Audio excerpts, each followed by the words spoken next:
20వ అధ్యాయం 19 నుండి 23వ వచనం వరకు చదువుతున్నాం. ఆదివారము సాయంకాలమున శిష్యులు యూదులకు భయపడి తాము కూడి ఉన్న ఇంటి తలుపులు మూసుకొని ఉండగా యేసు వచ్చి మధ్యను నిలిచి, మీకు సమాధానము కలుగునుగాక అని వారితో చెప్పాడు. ఆయన అలాగు చెప్పి వారికి తన చేతులను ప్రక్కను చూపగా శిష్యులు ప్రభువును చూచి సంతోషించారు. అప్పుడు యేసు మరలా మీకు సమాధానము కలుగునుగాక, తండ్రి నన్ను పంపిన ప్రకారం నేను మిమ్మల్ని పంపుచున్నానని వారితో చెప్పాను. ఆయన ఈ మాటలు చెప్పి వారి మీద ఊది పరిశుద్ధాత్మను పొందుడి. మీరు ఎవరి పాపములు క్షమింతురో అవి వారికి క్షమింపబడును, ఎవరి పాపములు మీరు నిలిచి ఉండనిత్తురో అవి నిలిచి ఉండునని వారితో చెప్పాను. 21వ అధ్యాయం.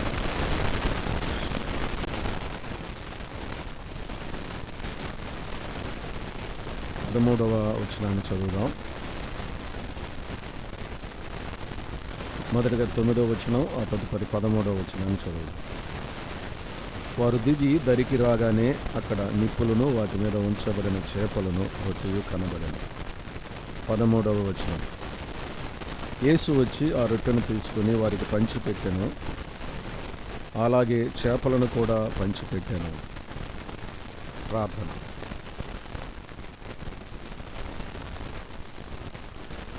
మహాదేవుడువైన దేవా, మహోన్నతుడా, మా స్తుతులకు పాత్రుడా, స్తోత్రార్హుడా, ఘనత మహిమ ప్రభావం పొందనర్హుడువైన దేవా, మా తలలు వంచి మీకు నమస్కరిస్తున్నాం, మిమ్మను స్తుతిస్తూ స్తోత్రిస్తూ ఉన్నాం. సంఘముగా కూడి మీ ప్రియకుమారుడైన క్రీస్తు యేసు వారి మరణ పునరుద్ధానములను జ్ఞాపకం చేసుకొని ప్రభు శరీరమునకు సాదృశ్యంగా ఇవ్వబడిన రొట్టెలోను పాత్రలోను, ఆయన రక్తమునకు సాదృశ్యంగా ఇవ్వబడిన పాత్రలోను పాలు పంపులు పొందే కృపను మరొకసారి విజయవాడలోని అప్పర్ రూమ్ క్రిస్టియన్ అసెంబ్లీలో మీరు అనుగ్రహించిన కృపను బట్టి మీకు స్తోత్రాలు చెల్లించుకుంటూ ఉన్నాం. దయగల దేవా, ప్రేమగలిగిన తండ్రి, జీవము గల మీ మాటల కొరకై ఆశతో ఎదురు చూస్తూ ఉన్నాం. మీ పక్షమున నిలిచున్న మీ దాసుని మీరు మీ సాధనముగా వాడుకొనండి. మీ వాక్యం చేత మా హృదయాలను తాకండి. జీవము గల మీ మాటల చేత మమ్మల్ని తృప్తిపరచండి. మీ సన్నిధిని మమ్మల్ని అనుభవింపచేయండి. ఆశగల ప్రాణమును తృప్తిపరిచేదేవా, ఆశతో మీ వైపు చూస్తూ అన్నింటిలో ఘనత మహిమ ప్రభావములు మీకే ఆరోపిస్తూ జీవము గల మీ మాటల కొరకు ఎదురు చూస్తూ మీ ప్రియకుమారుడు, మా రక్షకుడు, ప్రభు అయిన క్రీస్తు యేసు వారి నామము పేరట స్తుతులు స్తోత్రాలు చెల్లించుకుంటూ వేడుకుంటున్నాము తండ్రి, ఆమేన్. మహోన్నతుడైన జీవము గల దేవునికి ఘనత మహిమ ప్రభావములు ఆరోపిస్తూ ఉన్నాం. స్థానిక సంఘానికి మన ప్రభువును రక్షకుడునైన క్రీస్తు యేసు వారి నామంలో నా ప్రత్యేకమైన వందనాలు తెలియజేస్తున్నాను. ఈ దినం మీతో కూడా కలిసి రొట్టె విరిచే కోడికలో పాలు పంపులు పొందడానికి, అలాగే వాక్య పరిచర్య చేయడానికి నన్ను ఆహ్వానించిన స్థానిక సంఘ పెద్దలకును సంఘమంతటికి కృతజ్ఞతలు తెలియజేస్తూ ఉన్నాను. యోహాను వ్రాసిన సువార్త 20వ అధ్యాయం 21వ అధ్యాయంలో కొన్ని వచన భాగాలు మనం చదివాం. యోహాను వ్రాసిన సువార్త ప్రభు యేసుక్రీస్తు వారి దైవత్వాన్ని మనకు తెలియచేసే సువార్తగా మనం చూస్తాం. ఆయన రాజుగా మత్తయిలో, పరిచారకునిగా మార్కులో, మనుష్య కుమారునిగా లోకాలో, అలాగే దేవుని కుమారునిగా యోహాను వ్రాసిన సువార్తలు మనం చూస్తాం. ఇర్మియా గ్రంథంలోనూ అలాగే ప్రకటన గ్రంథంలోనూ 4 జీవులను మనం చూస్తాం. ఆ 4 జీవులు 4 సువార్తలకు సాదృశ్యంగా ఉన్నట్లు మనకు కనిపిస్తూ ఉంటుంది. అలాగైతే ఈ 4వ జీవి పక్షిరాజు యోహాను రాసిన సువార్తకు సాదృశ్యంగా మనం చూడగలం. ప్రపంచంలో చాలామంది మేధావులు, చక్రవర్తులు, శాస్త్రవేత్తలు, ఘనులైన వారు, ఐశ్వర్యవంతులైన వారు, పలుకుబడి కలిగిన వారు, పేరు ప్రఖ్యాతులు గలవారు ఉన్నారు. కానీ ఏ చరిత్రలో ఏ మానవుడు కూడా చెప్పలేని మాట ప్రభువైన యేసుక్రీస్తు వారు చెప్పాడు. ఆయన చెప్పిన మాట, నేను పైనుండి దిగి వచ్చిన వాడను అని అన్నాడు. యోహాను రాసిన సువార్తలో ఆ మాట మనం చూడగలం. ప్రపంచ చరిత్రలో ఏ మానవుడు కూడా నేను పైనుండి దిగి వచ్చిన వాడునని చెప్పలేదు. ఆ మాట ప్రభువైన యేసుక్రీస్తు వారు మాత్రమే చెప్పాడు. ఆయన పైనుండి దిగి వచ్చిన వాడు. ఆ సంగతిని యోహాను గారు సువార్తలో లిఖించడం మనం చూస్తాం. యోహాను రాసిన సువార్తలో 4 నేనని ప్రభువు చెప్పాడు. ఆ 7 నేను అనే మాటలు యేసు ప్రభు వారు చెప్పాడు. జీవాహారమును నేనే అన్నాడు. నేను లోకమునకు వెలుగును అన్నాడు. గొర్రెలకు ద్వారమును నేనే అన్నాడు. నేను గొర్రెలకు మంచి కాపరిని అని అన్నాడు.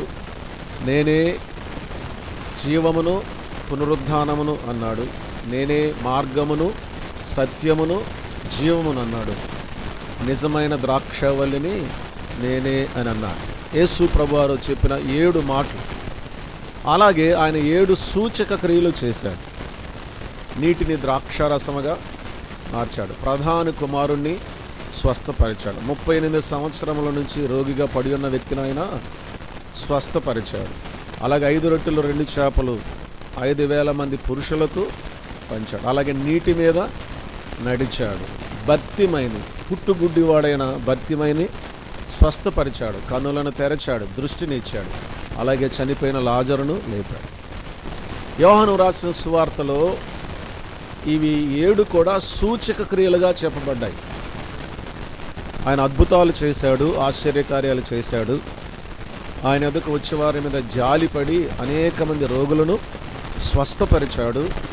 అద్భుత ఆశ్చర్యకార్యాలు చేశాడు. కానీ యోహాను రాసిన సువార్తలో ఆయన చేసిన 7 కార్యాలను సూచక క్రియలు అని అన్నాడు. కారణం ఏమిటంటే అవి ఆయన దైవత్వాన్ని సూచించే క్రియలు. ఒక్కొక్క సూచక క్రియలో ఆయనకు దైవత్వాన్ని మనం చూడగలం. చాలా విశేషమైనటువంటి గ్రంథముగా యోహాను రాసిన సువార్తను మనం చూడగలం. అయితే మనం చదువుకున్న ఈ వాక్య భాగం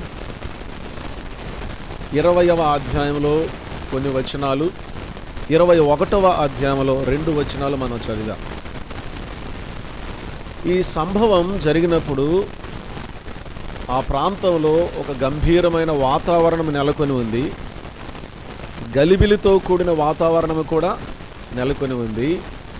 అప్పుడున్న వాతావరణం విచిత్రంగా ఉంది. కారణం ఏమిటంటే ప్రభువైన యేసుక్రీస్తు వారు సిలువ వేయబడినాడు. ప్రజలందరికీ తెలుసు, అప్పగించిన వారికి కూడా తెలుసు ఆయనలో ఏ దోషము లేదని, ఆయన ఏ నేరము కూడా చేయలేదని.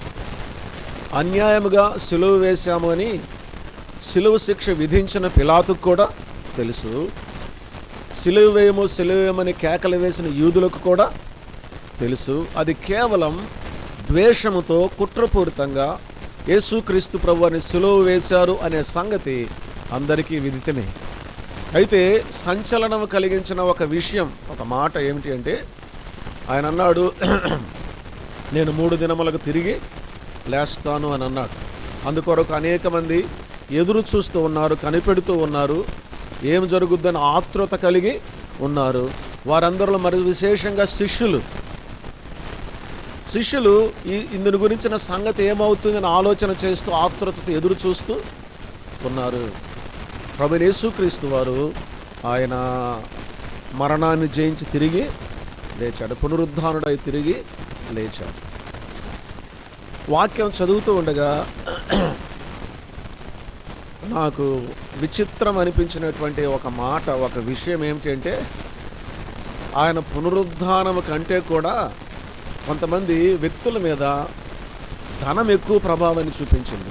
అది చాలా విచిత్రమైన విషయం. మత్తయి రాసిన సువార్తలు మనం చూడగలం. చూడండి, మత్తయి రాసినటువంటి సువార్త 28వ అధ్యాయము 11వ వచనం నుండి చదువుతున్నాను. మత్తయి రాసిన సువార్త 28వ అధ్యాయం 11వ వచనం నుండి. వారు వెళ్ళుచుండగా కావలి వారిలో కొందరు పట్టణములోనికి వచ్చి జరిగిన సంగతులన్నిటినీ ప్రధాన యాజకులతో చెప్పిరి.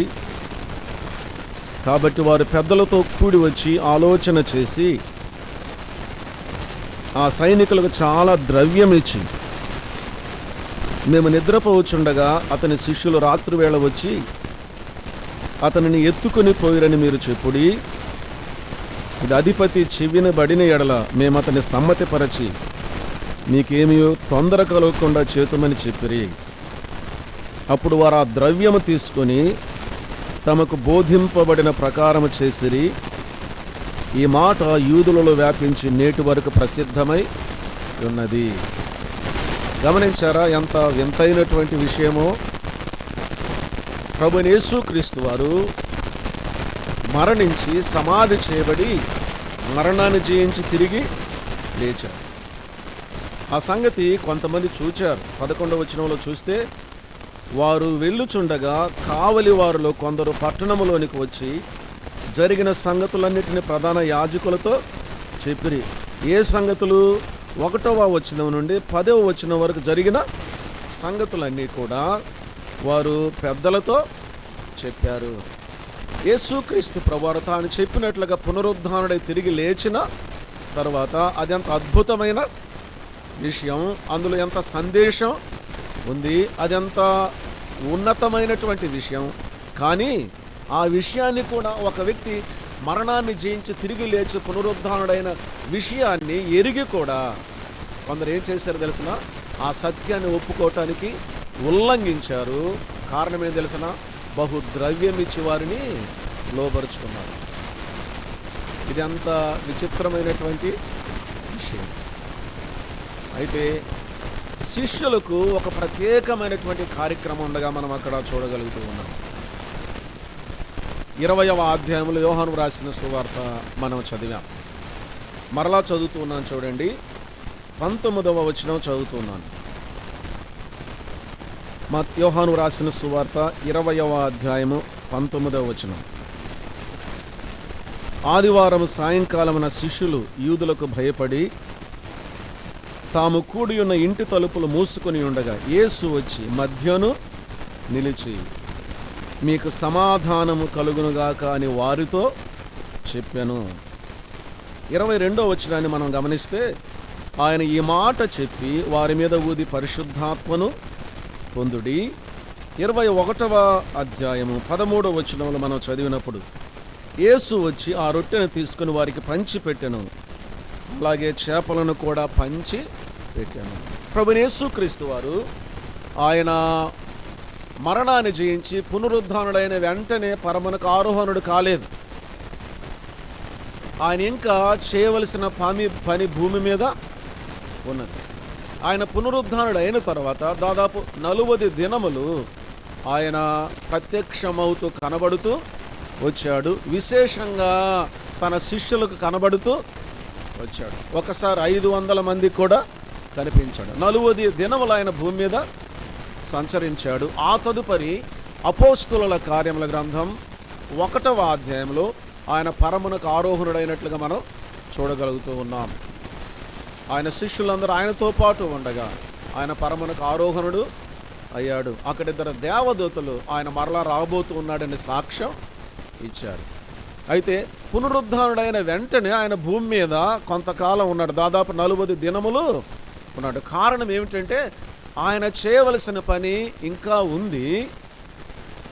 విశేషంగా ఆయన తన వారిని బలపరచడానికి ఆయన 40 దినాలు ఉన్నారు. కారణం ఏంటంటే ఆ తదుపరి వారు ప్రపంచవ్యాప్తంగా చెదిరిపోయి ప్రభు కొరకు సాక్షులుగా ఉండాలి. అపోస్తులుల కార్యముల గ్రంథం 1వ అధ్యాయం 8వ వచనంలో, ఆయనను పరిశుద్ధాత్మ మీ మీదికి వచ్చినప్పుడు మీరు శక్తి నొందెదరు గనక యెరూషలేములోను యూదయలోను సమరయ దేశములందంతటా భూదిగంతముల వరకు నాకు సాక్షులై ఉందురు అని ప్రభు చెప్పాడు. భూదిగంతముల వరకు వారు ప్రభువునకు సాక్షులుగా ఉండాలి కనుక యేసుక్రీస్తు ప్రభువారు తనను గురించినటువంటి సాక్ష్యాన్ని స్థిరపరచడానికి, అంత మాత్రమే కాకుండా ఆయన తన శిష్యులను సిద్ధపరచడానికి సహితము ఆయన పునరుద్ధానుడు అయిన తర్వాత కొంతకాలం ఈ భూమి మీద ఉన్నట్లుగా మనం చూడగలుగుతూ ఉన్నాం. మనం చదువుకున్న ఈ 3 భాగాలను మనం గమనించినట్లయితే ఒక మానవునికి 3 అవసరాలు ఉన్నట్లుగా మనం చూడగలుగుతూ ఉన్నాం.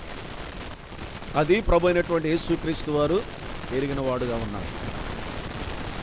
1, భయపడిన వారిని ఆయన ధైర్యపరిచాడు.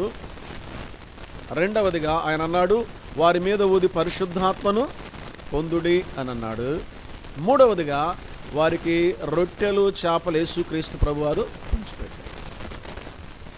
మానవుని యొక్క 3 అవసరతలు మనం ఇక్కడ చూడగలుగుతూ ఉన్నాం. 1, మానసిక అవసరత. వారు ఏ స్థితిలో ఉన్నారు? భయముతో ఉన్నారు. 2వది ఆత్మీయమైన అవసరత. ఆత్మీయంగా వారు బలపడటానికి పరిశుద్ధాత్మ అవసరమై ఉన్నారు. 3వదిగా శారీరకమైన అవసరత. వారి శరీరమునకు కావాల్సినటువంటి ఆహారాన్ని ప్రభు యేసుక్రీస్తు వారికి పెట్టాడు. రొట్టెలు చేపలు యేసు ప్రభు వారికి. ఇక్కడ యేసుక్రీస్తు ప్రభువారు తన శిష్యులకు అవసరమైన 3 అవసరతలను గురించిన భరోసా ఇస్తూ ఉన్నాడు. ఇలాగ మనం ఆలోచన చేయాలి.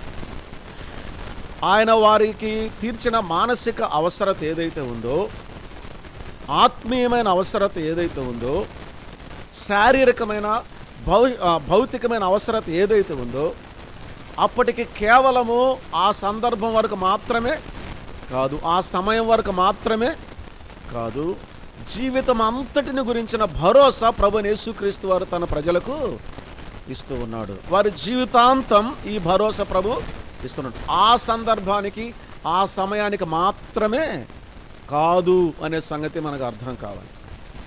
మొదటిగా వారి యొక్క పరిస్థితి ఏమిటంటే, వారు మానసికంగా కృంగిపోయి ఉన్నారు. యేసుక్రీస్తు ప్రభువారు ఆయన సిలువ వేయబడక మునుపు ఆయన తన శిష్యులతో కూడా ఉన్నారు. ఆయన శిష్యులు ఆయనతో కూడా ఉన్నారు. యేసుక్రీస్తు ప్రభువారితో వారు వెళుతూ ఉన్నారు, వెంబడిస్తూ ఉన్నారు. ఆయన చేసిన కార్యాలు చూస్తూ ఉన్నారు, అద్భుతాలు చూస్తూ ఉన్నారు, ఆశ్చర్య కార్యాలు చూస్తూ ఉన్నారు. కొన్ని చోట్ల విందునకు కూడా ఆహ్వానించబడ్డారు.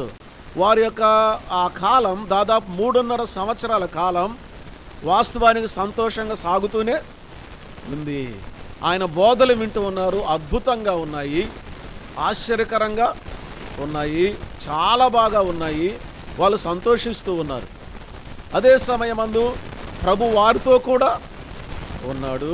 వారి అవసరాలు కూడా తీరుతూ ఉన్నాయి. ఈ విషయాలన్నిటిలో వారందరూ కూడా ఏ కొదువ లేకుండా, కొరవ లేకుండా ఉన్నారు. అంతవరకు బాగానే ఉంది. కానీ ఒక్కసారిగా ప్రభువైన యేసుక్రీస్తు వారు ఆయన పట్టబడ్డాడు, ఆయన బంధించబడ్డాడు, సిలువ వేయబడినాడు. అప్పటి నుండి వారిలో భయము ప్రారంభం అయింది. ఎంతగా భయపడ్డారు అంటే, పేతురు బొంకవలసిన అంతా భయపడ్డాడు, బొంకాడు కూడా. ఆయన ఎవరో నేను ఎరుగురని పేతురు చెప్పినటువంటి వాడుగా ఉన్నాడు. అంతగా భయపడ్డారు. ప్రక్కల తిరుగుతూ ఉన్నారు, దూరంగా ఉంటున్నారు. యేసుక్రీస్తు ప్రభువారితో కూడా ఉన్నారు, మీరు ఆయనకు సంబంధించిన వారనే గుర్తింపు పొందటం లేక ఆ గుర్తింపు వస్తుందేమోనని భయపడుతూ ఉన్నారు. యేసు ప్రభుతో కూడా వీరు ఉన్నారని గుర్తుపడతారేమోనని భయపడ్డారు. అంతగా భయపడ్డారు.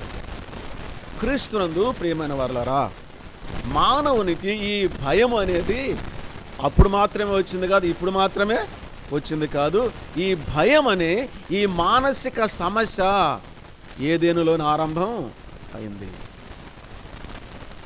యేసుక్రీస్తు ప్రభువారు ఇక్కడ వారి భయాన్ని తీరుస్తూ ఉన్నారు. కానీ ఈ సమస్య ప్రారంభమైంది ఎక్కడ తెలిసిన? ఏదెను తోటలోనే ప్రారంభమైంది. వారు ప్రభువుతో కూడా ఉన్నారు, సహవాసం చేస్తూ ఉన్నారు. మనం చదువుతాం, చల్లని పూట దేవుడు ఏదెనులో సంచరించడానికి వచ్చినప్పుడు సహవాసం కలిగి ఉన్నారు. ఒకానొక సమయం వచ్చింది. ఆ సమయంలో ప్రభు దగ్గరికి సంతోషంగా సహవాసం కోరు ఎదురొచ్చిన వారు కాదు. ఏం జరిగింది? ప్రభు జీవము కలిగిన దేవుడు వారు ఎక్కడున్నారో ఆయనకు తెలుసు. కానీ ఆయన వారిని ప్రశ్నిస్తూ ఉన్నారు. వీరు మాత్రం ఏమనుకుంటున్నారో తెలిసిన? దేవునికి కనపడకుండా మేము దాగుకున్నాము అని అనుకుంటూ ఉన్నారు. దేవుడు ఏదేనులోనికి వచ్చి ఆదామా ఆదామా ఆదామా అని పిలిచినప్పుడు ఆదాము చెప్పిన జవాబు ఏమిటో తెలిసిన? నీ స్వరము విని మేము భయపడి దాగుకుంటుమి అని అన్నాడు. అంతవరకు భయం అనేటువంటి సమస్య లేదు, మానసిక సమస్య లేదు. నేను ఇలాగ చెప్పాలనుకుంటున్నాను. భయము లేదు, ఆందోళన లేదు, గలిబిలి లేదు, లేకపోతే బెదురు లేదు, ఏది కూడా లేదు. ఒక్కసారిగా వారి నోట నుండి వచ్చిన మాట, ఆదాము నోట నుండి వచ్చిన మాట, భయపడి దాగుకుంటున్నాను. భయం అక్కడే ప్రారంభమైంది. మనుషుడు మానవుడు పాపం చేసినప్పుడు మానసికమైన సమస్య అక్కడే ప్రారంభమైంది. ఈ భయం అనేది, ఆందోళన అనేది అది వెంబడిస్తూనే ఉంది. ఈ గలిబిలి అనేది కొనసాగుతూనే ఉంది. యేసుక్రీస్తు ప్రభువారు వారి యొక్క మానసిక సమస్యని ఇక్కడ తీరుస్తూ ఉన్నాడు. వారు భయపడ్డారు. వారు అందరూ కూడా ఒక గదిలో ఉన్నారు. బహుశా యూదులు వారిని పట్టుకొని మరలా ఆ ప్రభుత్వానికి అప్పగిస్తారేమో.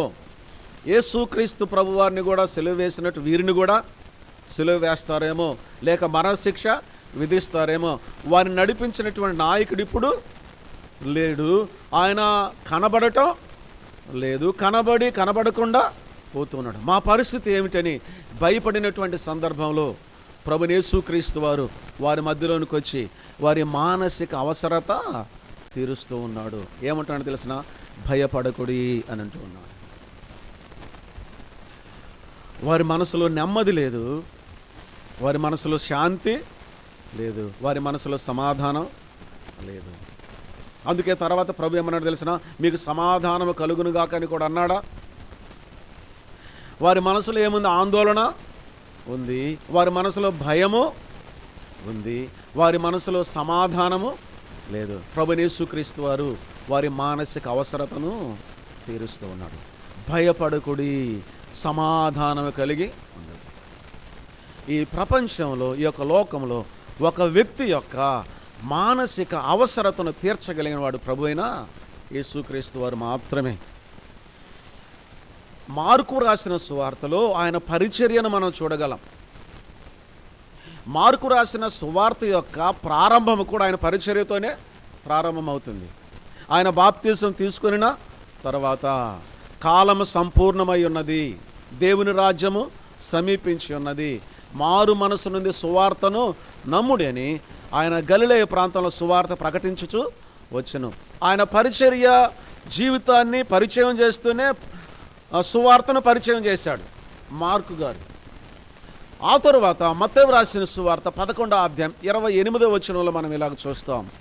ప్రయాసపడి భారం మోసుకొనుచున్న సమస్తమైన వారలారా నా యొద్దకు రండి, నేను మీకు విశ్రాంతిని కలుగజేతును. విశ్రాంతి లేని జీవితాలు, నెమ్మది లేని జీవితాలు, భయముతో కూడిన జీవితాలు, ఆందోళనతో కూడిన జీవితాలు. ప్రభువైన యేసుక్రీస్తు వారు అంటున్నాడు, నా యొద్దకు రండి, నేను మీకు విశ్రాంతిని కలుగజేతును అని అన్నాడు.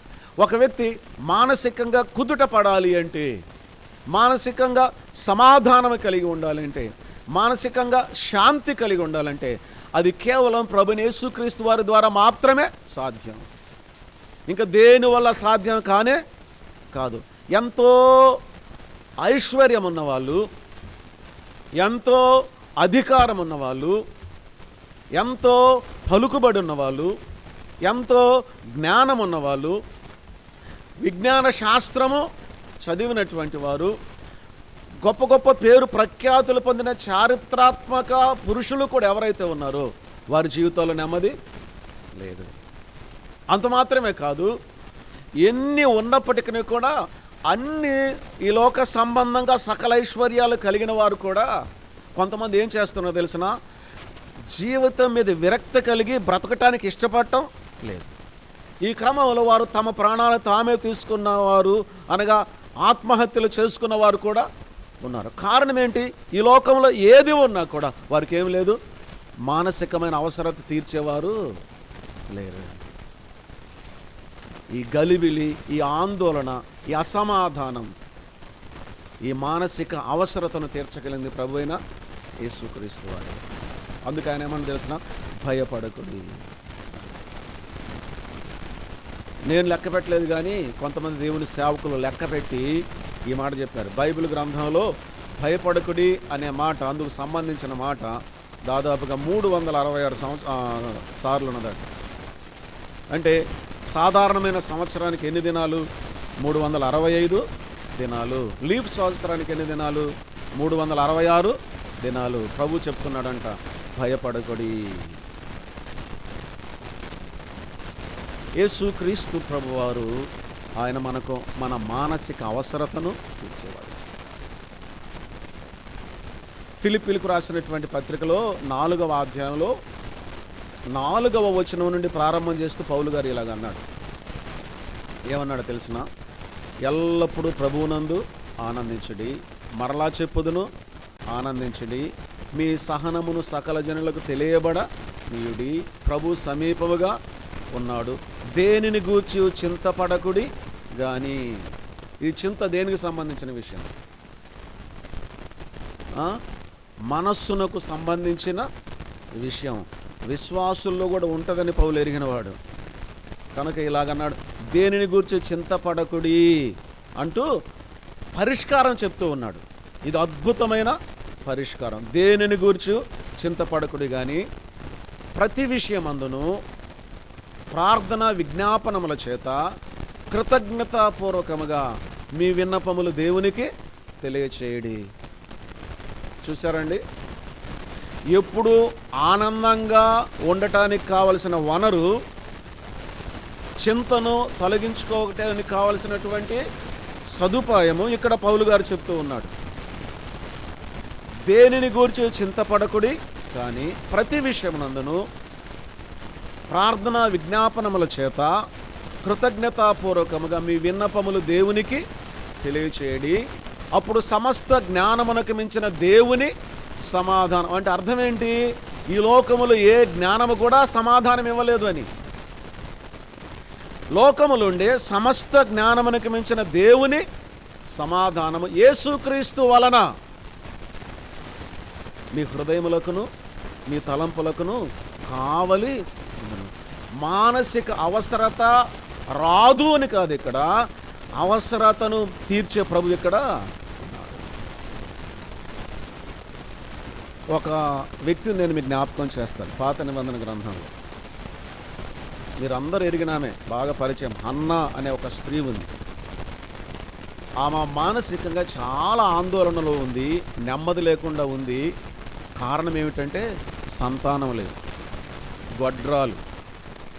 గొడ్రాలను చాలా తక్కువగా చూస్తారు, హీనంగా చూస్తారు, అవమానకరంగా చూస్తారు. మరి ప్రత్యేకంగా యూదులను ఒక శాపగ్రస్తమైన స్త్రీలాగా చూస్తారు. ఆ పరిస్థితుల్లో గుండా వెళుతూ ఉంది.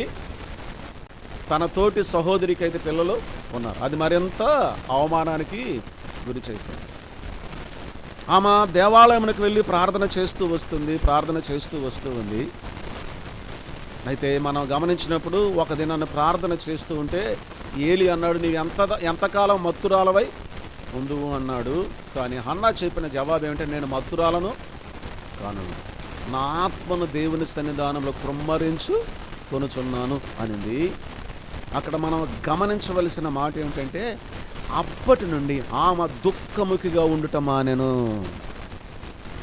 గమనించారండి ఈ మాట? అప్పటి నుండి ఆమె దుఃఖముఖిగా ఉండుట ఎప్పటి నుండి? ఎప్పుడైతే ఆమె తన ఆత్మను దేవుని యొక్క సన్నిధానంలో కృమ్మరించిందో ఆమె దుఃఖము పోయింది, చింత పోయింది. ఈ లోక జ్ఞానం ఆమెకు ఆ సమాధానము ఇవ్వలేదు. మీకు తెలుసు కాబట్టి చెప్పుకుంటూ వెళ్తున్నాను, తర్వాత చదువుకోవచ్చు మీరు. కృమ్మరించుకొనుచున్నాను అనేది గమనించవలసిన మాట. కృమ్మరించటం అంటే ఒక పాత్రలో ఏదైనా పదార్థం అంటే బోర్లించినప్పుడు ఆ పాత్రలో ఉన్న పదార్థం అంతా కూడా బయటికి వచ్చేస్తుంది. అలాగే కృమ్మరించడం అంటే అది అర్థం, నేను ఏమీ దాచుకొనకుండా, ఏది కూడా ఉంచుకోకుండా తెరచిన పుస్తకము వలె నా సమస్య అంతా కూడా నేను దేవునికి చెప్పుకున్నాను. అప్పుడు ఏమైంది చెప్పండి? ఒక పాత్రలో ఏదైనా ఒక పదార్థం ఉంచి మన తలపైన పెట్టుకున్నాం అనుకోండి, ఎలా ఉంటుంది చెప్పండి? బరువుగా ఉంటుంది, భారంగా ఉంటుంది. ఆ పాత్ర ఉండే పదార్థాన్ని కృమ్మరించి ఒట్టి పాత్రను పెట్టుకున్నాం అనుకోండి, ఎలా ఉంటుంది? తేలికగా ఉంటుంది. ఆమె చెప్తున్న మాట యొక్క అర్థం అదే. కృమ్మరించుకుంటున్నానంటే నా భారం అంతా కూడా ఎవరి దగ్గర కృమ్మరించాను? దేవుని ఎదుట కృమ్మరించి. ఇప్పుడు నా జీవితం ఏమైపోయింది? తేలికైపోయింది. నా మానసిక సమస్య తీరిపోయింది. వ్యక్తిగత అనుభవాన్ని కూడా చెప్తున్నాను. అనేక సార్లు అపనిందలు, అవమానాలు, తిరుగుబాటు ఎదురైనప్పుడు దైవ సన్నిధానంలోనికి వెళ్ళి కృమ్మరించినట్లుగా ఉన్న సమస్య అంతటిని దేవుడికి చెప్పుకున్నప్పుడు హృదయం ఎంత తేలికవుతుందో అనుభవిస్తేనే తెలుస్తుంది. ఎంత నెమ్మది దొరుకుతుందో అనుభవిస్తేనే తెలుస్తుంది. దీనికి అర్థం ఏంటి తెలిసిన? మన సమస్య చింతను, మన మానసిక అవసరతను ఎరిగి తీర్చైన ఒక ఆయన ఉన్నాడు. మనం చెప్పుకోగలిగిన ఆయన ఒక ఆయన ఉన్నాడు. మన హృదయాన్ని కృమ్మరించగలిగిన ఒక ఆయన ఉన్నాడు. అప్పటి నుండి ఆమె దుఃఖముఖిగా ఉండుట మానేను. క్రీస్తునందు ప్రియమైన వారలారా, ప్రభువైన యేసు క్రీస్తు వారు మన మానసిక అవసరత కూడా, ఆయన మొట్టమొదటి చేసిన వాగ్దానం కూడా అదే, నా యొద్దకు రండి నేను మీకు విశ్రాంతిని కలుగజేయను. ఒక వ్యక్తి రక్షింపబడిన తర్వాత, రక్షింపబడినాడనే దానికి రుజువు ఏమిటంటే సమాధానం.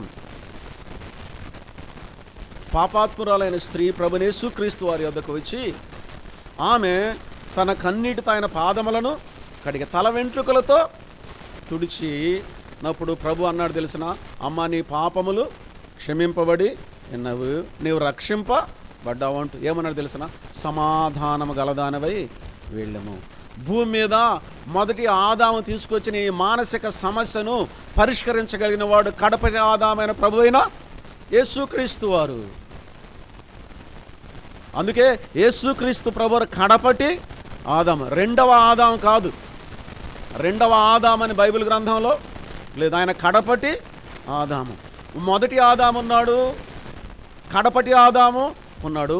మొదటి ఆదాము తెచ్చిన సమస్యను పరిష్కరించేది ఎవరు? కడపటి ఆదాము ప్రభువైన యేసుక్రీస్తు వారు. అందుకే ఆయనకి ఏమని పేరు? కడపటి ఆదాము అనేటువంటి పేరు ఉంది. కనుక మొదటి మనుషుని ద్వారా మనం మానసికంగా భయము, ఆందోళన, చింతనే మానసిక సమస్యను మనం పొంది ఉండగా, కలిగి ఉండగా, ఇదిగో కడపటి ఆదామైన మన ప్రభువైన యేసుక్రీస్తు వారు ఆ మొదటి మనుషుడు తెచ్చిన సమస్యను ఏం చేస్తున్నారో పరిష్కరిస్తూ ఉన్నారు. అందుకే ఆయన తన శిష్యులను చూచి ఏమన్నాడో తెలిసిన, భయపడకూడదు అన్నాడు. శిష్యులను చూచి మాత్రమే కాదు, మనతో కూడా చెప్తున్నాడు. ఏమని చెప్తున్నాడు తెలిసిన? భయపడకూడి అని అంటాడు. ఈ దినాలలో న్యూరోసైక్రియాటిస్ట్ అనే కొంతమంది వైద్యులు ఉంటారు, మానసిక వ్యాధుల నిపుణులు అని. అందరికంటే ఉత్తమమైన డాక్టర్ మన ప్రభువైన యేసుక్రీస్తు వారు. ఆయన మన మానసిక అవసరతను తీర్చేవాడు. వైద్యం వద్దు, చదవద్దని నేను చెప్పటం లేదు, కానీ మనం ఎప్పుడైతే మన హృదయపూర్వకంగా మనకున్న వాటిని దేవుని యొక్క సన్నిధానంలో కృమ్మరించటం, ప్రార్థన చేస్తాం, యేసుక్రీస్తు వలన ఆ సమాధానం మన హృదయములకు, తలంపులకు కావాలి. భయపడ్డారు. వీరికున్న భయం ఏంటో తెలిసిన? ప్రాణభయం. శిష్యులు కలిగి ఉన్న భయం ఏంటి? ప్రాణభయం కలిగి ఉన్నారు. ఆ భయాన్ని ప్రభువైన యేసుక్రీస్తు వారు తీర్చాడు. వచ్చేమన్నది భయపడకుడి అని అన్నాడు. రెండవదిగా మనం ఆలోచన చేద్దాం. ఒకటి, వారు మానసికమైన అవసరతలో ఉన్నారు. రెండవదిగా వారు ఆత్మీయమైన అవసరతలో కూడా ఉన్నారు. వాస్తవానికి ఈ సమస్య కూడా ఎక్కడ ప్రారంభమైందో తెలిసిన? ఈ సమస్య కూడా ఎక్కడ ప్రారంభమైంది? ఏదేనులోనే ప్రారంభమైంది. మొదటి ఆదాములోనే ప్రారంభమైంది. ఆత్మీయమైన అవసరత. మొదటి ఆదాము చేసిన పాపాన్ని బట్టి ఆత్మీయంగా చచ్చిపోయాం మనం. అందుకే ఎఫెసీయులకు రాసిన పత్రిక 2వ అధ్యాయంలో అంటాడు, మీ అపరాధముల చేతను పాపముల చేతను మీరు చచ్చిన వారై ఉండగా. అంటే మనం ఈ భూమి మీద భౌతికంగా తిరుగుతూ ఉన్నాం. ఒకప్పుడు సంగతి చెప్తూ ఉన్నాను, లేక ఇప్పుడు ఉండే అనేక మంది సంగతి నేను చెప్తున్నాను. భూమి మీద మనం తిరుగుతూ ఉన్నాం, కానీ ఎలా తిరుగుతున్నాం తెలిసిన? శవాలు తిరిగినట్టే. కారణం ఆధ్యాత్మికమైనటువంటి జీవితంలో, ఆత్మీయమైనటువంటి జీవితంలో చచ్చిన స్థితి. శరీరానికి ప్రాణం ఎలాగో ఆత్మకు జీవం అలా ఉంటుంది. కనుక ప్రాణం కలిగి ఉన్నాం, జీవాన్ని కోల్పోయాం. శరీర సంబంధంగా చలనం కలిగి ఉన్నాం, ఆత్మీయంగా నిర్జీవ స్థితిలో ఉన్నాం.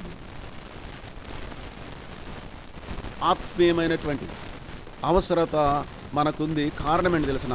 ఆత్మీయంగా మనుషుడు దేవునికి దూరమై దేవునికిని మానవునికిని సంబంధం తెగిపోవటమే ఆత్మీయంగా చచ్చిపోవటం. దేవునితో సంబంధం లేని జీవితాలు, దేవునితో సహవాసం లేని జీవితం. ఒకప్పుడు దేవుని కలుసుకోవటానికి ఆతృతగా పరిగెత్తేటువంటి వారు ఇప్పుడు దేవుని చూసి ఏమైపోతున్నారు? దూరం అయిపోతున్నారు. కారణం ఏంటి? సంబంధం తెగిపోయింది, సంబంధం ఆగిపోయింది. ఆదాము ఎక్కడ దాక్కున్నానయ్యా? ఎందుకు? నీ కనపడకూడదని, దేవునికి కనపడకూడదని. దేవునికి కనపడకుండా జీవించాలని అనేక మంది ఉన్నారు. దేవునికి కనపడకుండా జీవించగలిగిన వారు లేరు. దేవునితో సంబంధం లేకుండా జీవించగలరు, కానీ దేవునికి కనబడకుండా జీవించలేరు. అన్నమాట అర్థమవుతుందండి? దేవునితో సంబంధం లేకుండా జీవించగలరు, దేవునికి కనబడకుండా జీవించగలరు. ఇప్పుడు ఆదాము దేవునితో సంబంధాన్ని కోల్పిన ఆత్మీయమైన పతనంలోనికి వెళ్ళిపోయాడు. కానీ దేవునికి కనపడుతూ ఉన్నాడు. ఎలా కనపడుతున్నా తెలిసిన? పాపం చేసిన స్థితిలో, దిగజారిపోయిన స్థితిలో, పతనమైపోయిన స్థితిలో, శిక్షకు గురి అయి ఉన్న స్థితిలో, దారుణమైన పరిస్థితుల్లో, భ్రష్టత్వంలో కనపడుతూ ఉన్నాడు. కానీ దేవునితో సంబంధం లేదు. కారణం ఏమిటంటే దేవునికిని మనకుని సంబంధం కలిగి ఉండటానికి దేవుడు అనుగ్రహించిన ఆత్మ చనిపోయిన స్థితిలో, నిర్జీవమైన స్థితిలో. ఇప్పుడు ప్రభువైన యేసుక్రీస్తు వారు ఏం చేశారో తెలిసిన? వారి మీద ఊది పరిశుద్ధాత్మను పొందుడి అని. ఆ మాట అపోస్తలుల కార్యముల గ్రంథం 2వ అధ్యాయంలో నెరవేరింది. పరిశుద్ధాత్మ వచ్చాడు, మానవుని ఏం చేశాడు? జీవింప చేశాడు. పేతురు లేచి సువార్త ప్రకటించినప్పుడు ఇంచుమించు 3,000 మంది ప్రభువును అంగీకరించి రక్షింపబడ్డారు. మీ అపరాధముల చేతను పాపముల చేతను మీరు చచ్చిన వారై ఉండగా ఆయన మిమ్మల్ని క్రీస్తుతో కూడా బ్రతికించాను. అందుకే పేతురు గారు ప్రకటించినటువంటి సువార్తలో ఎక్కువ శాతం ఈ పదజాలం వాడాడు. 2వ అధ్యాయంలో కాదు, 3వ అధ్యాయంలో కూడా. మీరు జీవాధిపతిని చంపితిరి, కానీ దేవుడు మృతుల్లో నుండి ఆయనను లేపను. ఆయన లేచాడు, ఆయనతో పాటు మలనలు లేపను. ఆత్మీయంగా ఇప్పుడు ఏమయ్యాం తెలిసిన? బ్రతికాం. అంటే అర్థం ఏంటి? దేవునితో మనం సంబంధం కలిగి ఉన్నాం. ఆత్మీయంగా బ్రతికామంటే గుర్తేంటి తెలిసిన? దేవునికి మనకు మధ్యలో ఏముంది? సంబంధం పునరుద్ధరించబడిన సంబంధం. ఆ సంబంధం ద్వారా మనం ఏమవుతూ ఉన్నాం? కొరింథీయులకు రాసినటువంటి మొదటి పత్రిక 2వ అధ్యాయంలో ఏం జరుగుతుందో చూడండి. ఆ మాట చదవాలని ఆశపడుతున్నాను. కొరింథీయులకు రాసినటువంటి మొదటి పత్రిక 2వ అధ్యాయము 9వ వచనం నుండి చదువుతున్నాను. కొన్ని వచ్చిన భాగాలు చదువుతాను అవసరాన్ని బట్టి. కొరింథీయులకు రాసిన మొదటి పత్రిక 2వ అధ్యాయం 9వ వచనం నుండి. ఇందును గూర్చి దేవుడు తన్ను ప్రేమించు వారి కొరకు ఏవి సిద్ధపరచనో అవి కంటికి కనబడలేదు, చెవికి వినబడలేదు, మనుష్య హృదయమునకు గోచరము కాలేదని వ్రాయబడి ఉన్నది. మనకైతే దేవుడు వాటిని తన ఆత్మ వలన బయలుపరిచి ఉన్నాడు. ఆత్మ అని మనం చదివినప్పుడు పెద్ద అక్షరాల్లో ఉంటే పరిశుద్ధాత్మ. దేవుడు వాటిని తన ఆత్మ వలన బయలుపరిచి ఉన్నాడు. ఆత్మ అన్నిటినీ దేవుని మర్మములను కూడా పరిశోధించుచున్నాడు. ఒక మనిషిని సంగతులు అతనిలోనున్న మనిషి ఆత్మకే గాని మనుషులలో మరి ఎవనికి తెలియను. అలాగే దేవుని సంగతులు దేవుని ఆత్మకే గాని మరి ఎవనికి తెలియవు. దేవుని వలన మనకు దయచేయబడిన వాటిని తెలుసుకొనుటకై మనం లౌకికాత్మను కాక దేవుని యొద్ద నుండి వచ్చే ఆత్మను పొంది ఉన్నాము. మనుష్య జ్ఞానము నేర్పు మాటలతో గాక ఆత్మ సంబంధమైన సంగతులతో సరిచూచుచు ఆత్మ నేర్పు మాటలతో వీటిని గురించి మేము బోధించుచున్నాము. ప్రకృతి సంబంధి అయిన మనుషుడు దేవుని ఆత్మ విషయములను అంగీకరింపడు. అవి అతనికి వెర్రితనముగా ఉన్నవి. అవి ఆత్మానుభవం చేతని వివేచింపదగును గనక అతడు వాడిని గ్రహింపజాలడు. ఆత్మ సంబంధి అయిన వాడు అన్నిటినీ వివేచించును గాని అతడు ఎవని చేతనని వివేచింపబడడు. ప్రభు మనస్సును ఎరిగి ఆయనకు బోధింపగలవాడెవడు? మనమైతే క్రీస్తు మనస్సు కలిగిన వారం. గమనించారా? దేవుని గురించిన సంగతులు మనకు అర్థం కావటానికి దేవుడు పరిశుద్ధాత్మ మనకు అనుగ్రహించాడు. దేవుని గురించిన సంగతులను మనం వివేచించటానికి పరిశుద్ధాత్మను దేవుడు మనకు అనుగ్రహించాడు. ప్రభువైన యేసు క్రీస్తు వారు ఆయన భూమి మీద పరిచర్య చేసినటువంటి దినాల్లో కూడా ఏమన్నాడు తెలుసునా? నేను మిమ్మల్ని అనాథలనుగా విడవను, నేను వెళ్ళి మీ కొరకు ఆదరణకర్తను పంపిస్తాను. ఆయన మీతో కూడా ఏమన్నాడు తెలుసునా? ఆయన మీతో ఎల్లప్పుడూ ఉండుటకు నేను మీ ఆదరణకర్తను నేను పంపిస్తాను అన్నాడు. ఏంటి అక్కడ క్లాస్ ఏంటి చెప్పండి? ఎల్లప్పుడూ మీతో ఉండుటకు ఏమన్నాడు ప్రభు? నేను మీ కొరకు ఆదరణకర్తను పంపిస్తున్నాడు. ఈ ఆదరణకర్త పరిశుద్ధాత్మ. మనం అందరం ఎరుగుదాము. ఎప్పుడంట పంపిస్తాడు? పంపిస్తాడు. ఎప్పుడుంటాడట ఆయన? ఎల్లప్పుడూ మీతో కూడా ఉండటకు. ఇది మర్చిపోకూడదు మనం. శనివారం వచ్చి ఆదివారం పోయేవాడు కాదు ఆయన. అర్థం కావాలి మనకు. యేసుక్రీస్తు ప్రభువారు నేను మీ కొరకు పంపిస్తాను అన్నాడు కనుక ఆయన పంపాడు. ఆయన మనతో కూడా ఎల్లప్పుడూ ఉంటాడు. ఆయన వచ్చేంత వరకు ఉంటాడు. సంఘంతో పాటే ఉంటాడు. వ్యక్తిలో ఉంటాడు పరిశుద్ధాత్మ. ఆయన మాటి మాటికి వస్తూ పోతూ ఉండేవాడు కాదు.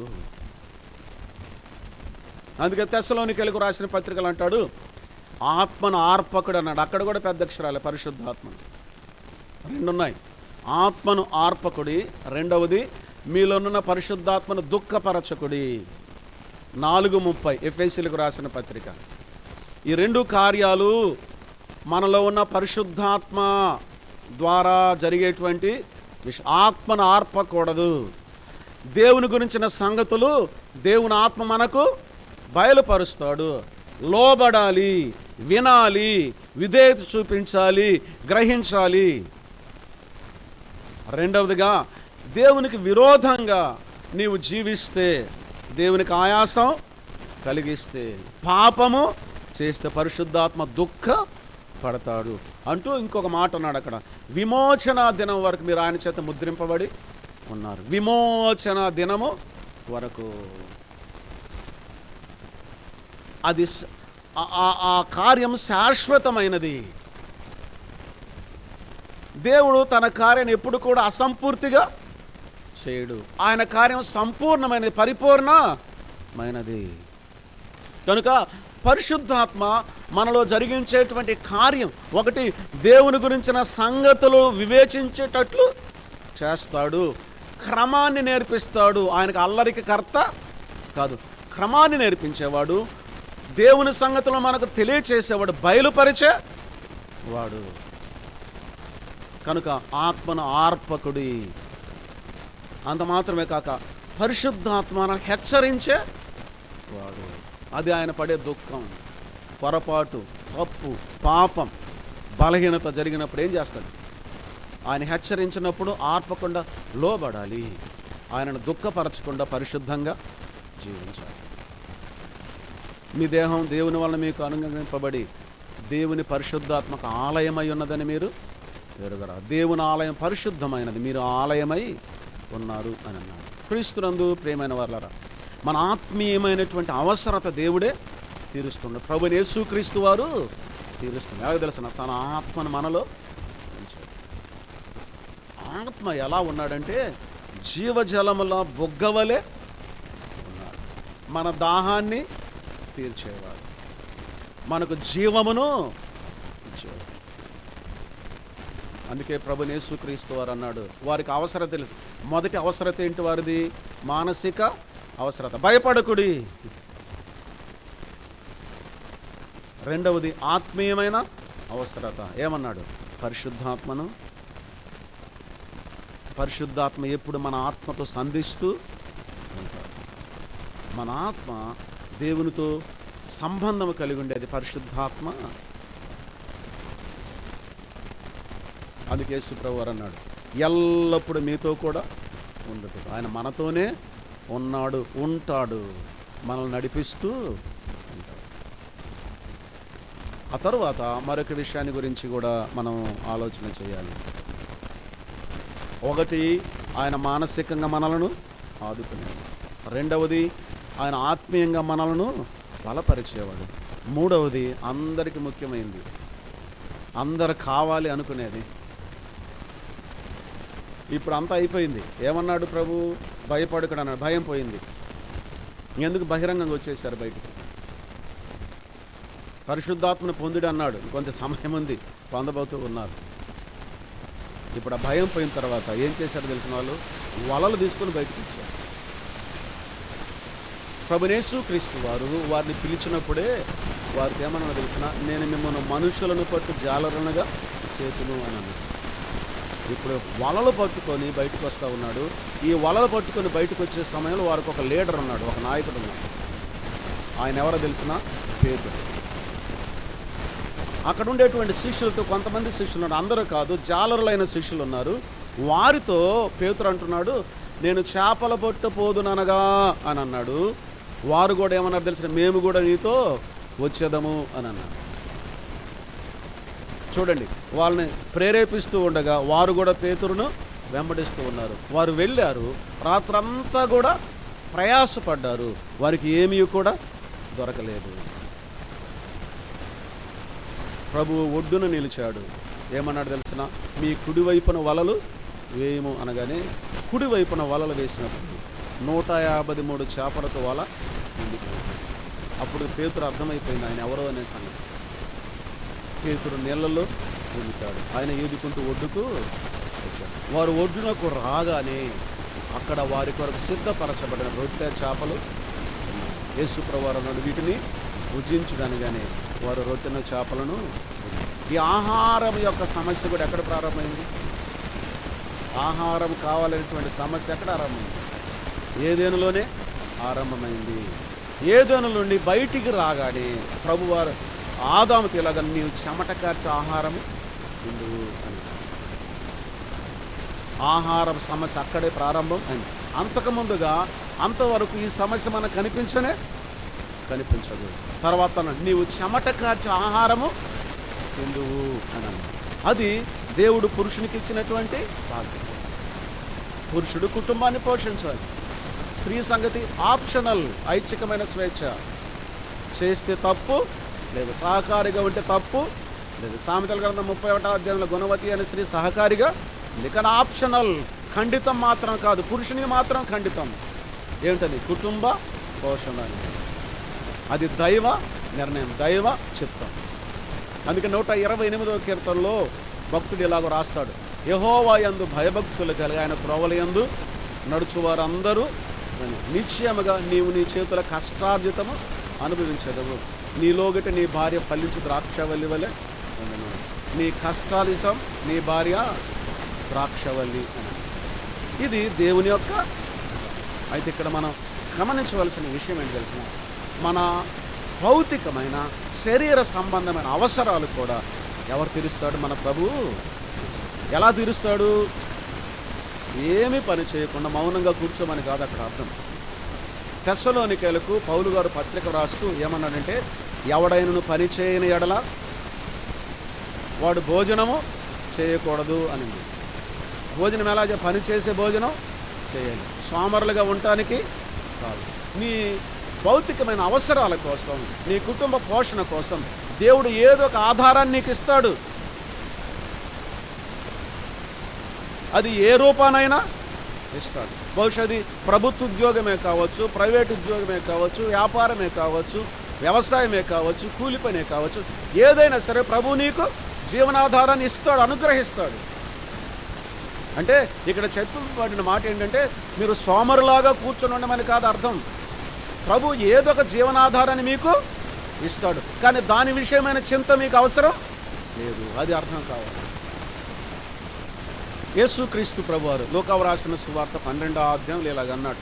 ఏమన్నాడంటే, 5 పిచ్చుకలు 2 కాసులకు అమ్మబడును కదా అని అన్నాడు. 1 కాసుకు 2 పిచ్చుకలు అయితే 2 కాసులకు ఎన్ని పిచ్చుకలు? 1 కాసుకు 2 పిచ్చుకలు అయితే 2 కాసులకు 4 పిచ్చుకలు. కానీ ప్రభు ఏమన్నాడు తెలిసిన, 2 కాసులకు 5 పిచ్చుకలు అమ్మబడును కదా అన్నాడు. ఏమిటి అది? 5వ పిచ్చుక ఏమిటి? 5వ పిచ్చుక సహోదరులను అడగాల. అర్థమైపోయింది. ఏ బేరం చేసిన కొసరు లేకుండా ఒప్పుకోరు కొద్దిగా. ఇది అంటే కొసరు పిచ్చుక అని ఎందుకు అన్నాడంటే, కొసరు పిచ్చుకకు విలువ ఉండదు. ఈ 2 కాసుల 4 పిచ్చుకలకే కట్టింది, 5వ పిచ్చుక విలువ లేదు. అది కూడా మీ తండ్రి చేత మరవబడదు. మీరు అనేకమైన పిచ్చుకల కంటే శ్రేష్ఠులు కారా అని అన్నాడు. చెప్పేది దేవుడిచ్చినటువంటి జీవనాధారాన్ని చేసుకుంటూ ఉండాలి, చేసుకోవాల్సిందే. కానీ ప్రభు చెప్పాలనుకున్న మాట ఏమిటంటే, దాని గురించిన చింత అవసరం లేదు, దిగులు అవసరం లేదు, ఆందోళన అవసరం, చింతపడిన అవసరము లేదు. అదే సందర్భంలో ప్రభు అన్నాడు, ఇవన్నీ మీకు కావాలనని మీ పరలోకపు తండ్రికి తెలియను అని అన్నాడు. కనుక ఏమి తిందుమో అని ప్రాణమును గూర్చేయను, ఏమి ధరించుకుందామని దేహమును గూర్చని మీరు చింతించవద్దు అని అన్నాడు. చింత అవసరం లేదు చెప్పాలనుకున్న విషయం. వారు ఏం చేస్తున్నారు తెలిసిన, ప్రభు వారిని బలపరిచిన తర్వాత మరలా ఏం చేస్తున్నారు? వాళ్ళు ప్రభువు ఇచ్చిన పనిని, ప్రభు అప్పగించిన పనిని వీడి సొంత ప్రయత్నంలోనికి వెళుతుంటే ప్రభుని సిద్ధపరిచిన ఆహారాన్ని వారికి వారు ఆహారాన్ని ప్రభుతో కూడా, దేవుడే మన పోషకుడు అర్థం కావాలి. చాలా స్పష్టంగా కొండ మీద ప్రసంగంలో మత్తయి రాసిన సువార్త 5వ అధ్యాయంలో ప్రభువైన యేసుక్రీస్తు వారు ఏం చెప్పాడు తెలిసిన? ఏమన్నారు? మొదట ఆయన రాజ్యమును నీతిని వెదకడు, అప్పుడు అవన్నీ మీకు అనుగ్రహించు. రెండో విషయం, 1 పోషణ మాత్రమే కాకుండా, 2వది మన శరీర సంబంధమైన బలహీనతలలో కూడా ఆయన కృప తోడుగా. ఏ బలహీనత లేని మనిషి భూమి మీద ఎవ్వరు కూడా, శరీర బలహీనత లేని మనిషి ఎవ్వరు కూడా లేరు. శరీరములో సంపూర్ణమైన 100% ఆరోగ్యం కలిగిన వారు కూడా ఎవ్వరు. నేను ఒక వైద్యుని దగ్గర కలిసినప్పుడు ఆ వైద్యుడు అన్నాడు, ఒక సంపూర్ణ ఆరోగ్యవంతుని యొక్క శరీరంలో కూడా 6 రకాల నొప్పులు ఉంటాయండి. ఎవరికి? సంపూర్ణ ఆరోగ్యం కలిగిన ఒక ఆరోగ్యవంతుని యొక్క దేహంలో కూడా ఎన్ని రకాలు ఉంటాయి? 6 రకాల నొప్పులు ఉంటాయని ఒక డాక్టర్ గారు చెప్పాడు నాకు. కనుక మనం ఎవరి గురించి ప్రార్థన చేసేటప్పుడు ఏం ప్రార్థన చేయాలంటే, సంపూర్ణ ఆరోగ్యం దయచేసి ప్రభుని ప్రార్థన చేయకూడదు.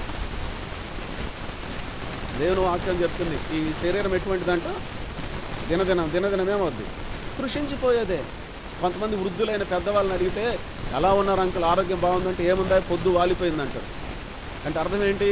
ఇంకా శరీరంలో శక్తి క్షీణించే రోజులు ప్రారంభమయ్యాయి. కొంతవరకు శక్తి వచ్చే రోజులు, ఆ తర్వాత శక్తి క్షీణించిపోయే రోజులు. అసలు ఈ భూమి మనకు శాశ్వతం కానే, ఏదో ఒక రుగ్మత, ఏదో ఒక సమస్య. రాత్రి ప్రయాణం చేసి వస్తూ ఉంటే, ఆదోర్ నుంచి రైల్లో ప్రయాణం చేసి వస్తూ ఉంటే, ఇక అలారం వచ్చింది. అప్పుడు మెలకు వస్తే పక్కన ఒక ఆమె పడుకొని, ఏ ఊరండి అని అడిగింది. విజయవాడ అని చెప్పాను.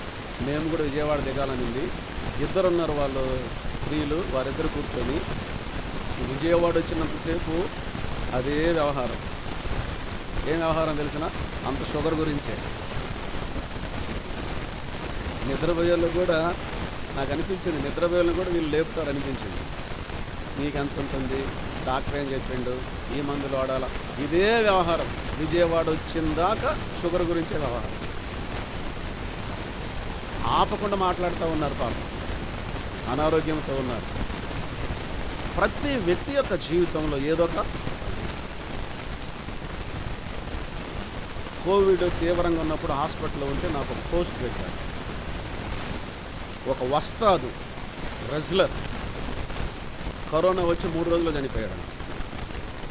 అప్పుడు నేను కరోనాలో హాస్పిటల్ ఉంటే నాకెందుకు పెట్టారు ఆ పోస్ట్?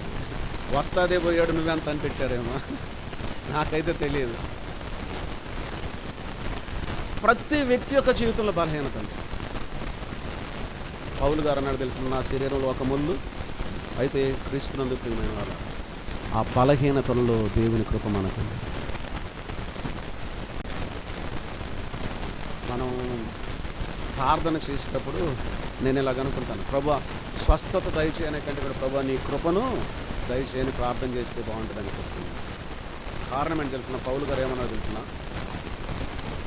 నేను ఎప్పుడు బలహీనుడను అప్పుడు బలవంతుడను, నేను ఎప్పుడైతే బలహీనుడను అప్పుడు నీ శక్తి నాలో పరిపూర్ణమవుతుంది. మనం బలహీనమైనప్పుడు ఎవరి శక్తి మనలో ఉంటుంది? దేవుని శక్తి. చిన్నపిల్లలు ఆరోగ్యంగా ఆడుకుంటూ ఉంటే ఎవరు పట్టించుకోరు. ఆ పిల్లవాడికి ఏదన్నా నలత జబ్బు చేసిన దానికి ఏం చేస్తారు తల్లిదండ్రులు? అప్పుడు ఎత్తుకుంటారు. ఇప్పుడు ఆ పిల్లోడి బలం ఎవరి బలం? ఎత్తుకున్న వారి యొక్క బలం. మీ బలహీనత ఏంది? నా శక్తి పరిపూర్ణం. మనం బలహీనమైనప్పుడు దేవుని శక్తి. వయసుతో నిమిత్తం లేదు. నేను మాటి చెప్తుంటాను, మా మేనత్త ఒక ఆమె ఉంది, నాకు ఊహ తెలిసినప్పటి నుంచి నాకు బాగలేదు, ఇంక నేను బ్రతకనంటున్నాను. ఇప్పటికి బతికే ఉంది, 80 సంవత్సరాలు దాటిపోయినాయి. ఇప్పటికి అలాగంటుంది. అన్ని పనులు స్వతహాగా చేసుకుంటుంది, ఏం ఇబ్బంది లేదు ఆమెకు, అన్నీ చేసుకుంటూనే ఉంటుంది. కానీ నేను బతకనంటూనే ఉంటాను. క్రీస్తునందు ప్రియమైన వాళ్ళ, దేవుని వాక్యం చెప్పే మాట ఏంటంటే, ఎక్కడ మీకు సంపూర్ణ ఆరోగ్యాన్ని ఇస్తానని చెప్పలేదు. నా కృప నీకు చాలు. అన్ని విషయాలు ఏముంది మనకు? దేవుని కృప తోడుగా ఉంది. దేవుని కృప కొరకు అయితే ఒక దినం రాబోతుంది, మహిమ దేహాన్ని ధరించి. ఈ రుగ్మతలని ఏవి కూడా దానికోసం ఎదురు చూస్తూ ఈ శరీరంలో ఈ బాధలు భరించాలి, తప్పదు. కానీ ప్రభు కృప తోడుగా ఉంటుంది కనుక స్వస్థత కూడికలు లేవు. గుర్తుపెట్టాను, సంపూర్ణ స్వస్థత దయచేయమని ఎవరి కోసం ప్రార్థన చేయగలను, అది అందుబాటులో లేదు. కానీ ఏం మనకు అందుబాటులో ఉన్నదేంటి చెప్పండి? ప్రభువు. ఎంత బలహీన నేను ఇలాగ ఆలోచన చేస్తాను. పౌలు గారి యొక్క శరీరం ఎంత నలిగిపోయిందో. కొరింథీయులకు రాసిన 2వ పత్రిక 11వ అధ్యాయంలో చదివితే ఆ జాబితా, ఆ లిస్టు ఏదైతే ఉందో మామూలు లిస్టు కాదు. అదంతా అయిపోయిన తర్వాత అప్పటికే మనకు ఒక రకంగా ఉంటుంది. ఇంకా చెప్పవలసినవి చాలా ఉన్నాయి అన్నమాట. ఒకటి తక్కువ 40 దెబ్బలు 5 మార్లు తిన్నాడు. 39 కొరడా దెబ్బలతో చచ్చిపోయాడని, రాళ్లతో కొట్టి చచ్చిపోయాడని పట్టణం వెలుపల పడవేశాడు. ఆహారం లేని రోజులండి, నిద్ర లేని రాత్రులండి. కానీ మీకు అన్నిట్లో ఆయన ఏమంటాడు తెలిసిన? ప్రభు నా కృప నీకు నలిగిపోయి దాదాపు కృషించిపోయి ఏమాత్రం బలము లేనటువంటి దేహంలో ఏముంది చెప్పండి? ఆయన కృప. ఆయన కృప మీదే మనం ఆధార. నా కృప నీకు చాలు. ఆయన నియమించినంత వరకు ఆయన కృప. మనం ఈ భూమి మీద ఎంతకాలం ఉండాలి? ఆయన నియమించినంత వరకు మనం ఉంటాం. మనతో పాటు ఏముంటుంది? బలహీనతలు ఉండవా? బలహీనతలు ఉంటాయి. బలహీనతలతో పాటు ఏముంటుంది? గర్భమున పుట్టినది మొదలుకొని ఒక స్త్రీ గర్భం ధరిస్తే ముందు ఎక్కడికి వెళ్తారు? హాస్పిటల్కి వెళ్ళాల్సింది. అక్కడి నుంచి ప్రారంభం అవుతుంది వైద్యం అనేది. ఒక ఆయన అన్నాడు బైబిల్ గ్రంథం, నా ప్రాణమా సుఖించము, తినుము, త్రాగుము, సంతోషించమని అన్నాడు. అది ఇప్పుడు మారిపోయింది. నా ప్రాణమా బ్రతుకుము, తినుము, త్రాగుము, మాత్రలు వేసుకున్నాము. నేను అంటాను ఆ మాత్రలు దేవుని కృప అంటాను నేను. వైద్య శాస్త్రంలో దేవుడు కనుక జ్ఞానం ఇవ్వకపోతే పరిస్థితి ఏంటి? బలహీనతలు ఉంటాయి. దాంతోపాటు ఏముంది? దేవుని కృప. ప్రభు అంటున్నాడు, ఎందుకు మీకు ఇంత అవస్థ, ఇంత బాధ? నేను చెప్పిన పని మీరు మీ కొరకు సిద్ధపరిచిన, ఆయన మన కొరకు సిద్ధపరిచినవి కంటికి కనబడదు, కానీ మనం అనుభవిస్తూ ఆయన మన మానసిక అవసరతలను తీర్చేవాడు, ఆత్మీయ అవసరతలను తీర్చేవాడు, భౌతికమైన అవసరతలు తీర్చేవాడు. కనుక మనం ఏం చేయాలి ఇప్పుడు చెప్పండి? అందుకోసం ఇదంతా చెప్పింది. కనుక మనం ఏం చేయాలి? అంతే, ఈ భూమి కోసమే జీవించాలి, ఈ లోకం కోసమే జీవించాలి. పౌలు గారు, నా మట్టుకైతే బ్రతుకుట క్రీస్తు, చావైతే నాది. ఈ భూమి మీద మనము ఈ లోకం కోసం జీవిస్తున్నది గుర్తుపెట్టు. ఇదే ముఖ్యమైన కీలకమైన విషయం. ఇందుకోసం ఇదంతా చెప్తాం కదా. ఈ భూమి మీద పరలోకం కోసం జీవిస్తుంది. ఈ భూమి మీద మనం జీవించిన కాలంలో పరలోక ఉద్దేశం మన జీవితాల్లో దేవుడు కలిగి ఉన్నాడు. 24 గంటలు సమయం అంటే 24 గంటల సమయం అంటే నిద్రకి ఎంత సమయాన్ని ఇస్తాం? ఒక 8 గంటలు. మిగిలిన సమయం అంతా ఏ లోకం కోసం జీవిస్తున్నాం? ఈ లోకం. వినండి, మనం ప్రభుని అంగీకరించిన వెంటనే పరలోకం అంది, కానీ వెంటనే ప్రభు పరలోకం తీసుకొని వెళ్ళలేదు, ఇంకా భూమి మీద ఉంచాడు. కారణం, పరలోక ఉద్దేశం ఉంది నీ జీవితంలో. ఎప్పుడైనా అడిగావా ప్రభువును, ప్రభు నా జీవితంలో నీ పరలోక ఉద్దేశం?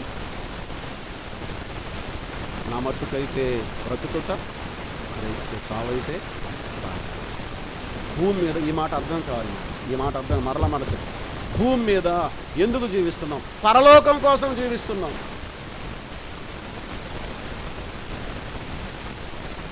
కానీ ఇంకా ఈ లోకం కోసం అన్నట్టుగా లేదా మన మనస్సు?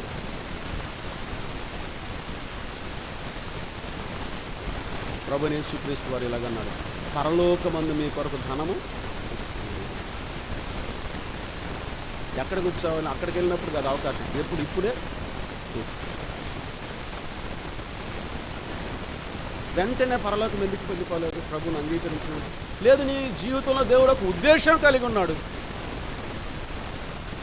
ఏంటి? ఎప్పుడన్నా ప్రార్థన చేసి, ప్రభువా పరలోకం కోసం నేను ఏం చేయాలి అని అడిగాను. ఆలోచించాడు. ఆయన మన మానసిక అవసరతలు మనతో కూడా దేవుడు మన ఆత్మీయ అవసరత కోసం తన ఆత్మను ప్రభు మన భౌతిక అవసరాలు కూడా మన జీవనాధారం ఎవరి కోసం బ్రతుకు. ఒక మాట చదువుకుని ముగించుకోండి. రోమిలకు రాసిన పత్రిక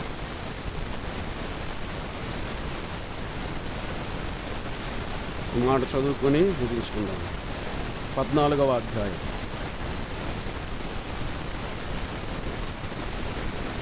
7-8 వచనాలు చదువుతున్నాను. రోమా 14:7-8.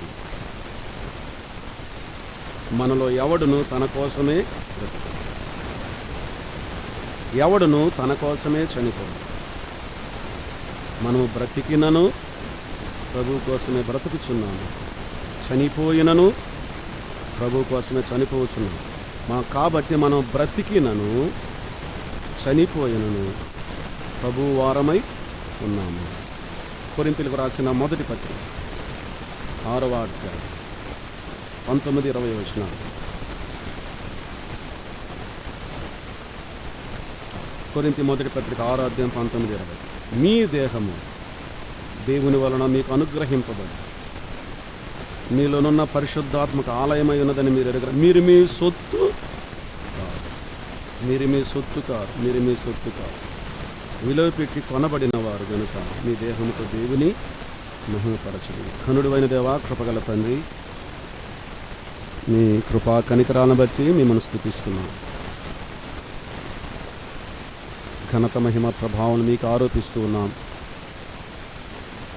మొదటి ఆదాములో మానసికంగా నష్టపోయాము, ఆత్మీయంగా నష్టపోయాం, శారీరకంగా నష్టపోయాం. మీ ప్రియకుమారుడైన క్రీస్తు యేసు వారిలో మానసికంగా మమ్మల్ని పునరుద్ధరించారు, ఆత్మీయంగా పునరుద్ధరించారు. భౌతికమైన పునరుద్ధరణ కూడా మీరు మీ కృపణ మాడలు చూపిస్తూ ఉన్నారు. ప్రభువా, మీకోసం, మీరిచ్చే పరలోకం కోసం జీవించే కృపను మాకు దయచేయండి. మేము మీ సొత్తు నాయన, మిమ్మల్ని మహిమపరిచే జీవితాన్ని మాకు దయచేయమని ప్రార్థన చేస్తాం. మీ పరలోక ఉద్దేశాన్ని మా జీవితంలో నెరవేర్చమని ప్రార్థన చేస్తాం. స్థానిక సంఘాన్ని వర్ధిల్ల చేయమని మీ కృపకు మమ్మల్ని అప్పగించుకుంటూ, మీ ప్రియకుమారుడు మా రక్షకుడు ప్రభు అయిన క్రీస్తు యేసు వారి నామము పేరట స్తుతులు స్తోత్రాలు చెల్లించుకుంటూ వేడుకుంటున్నాము తండ్రి. ఆమేన్.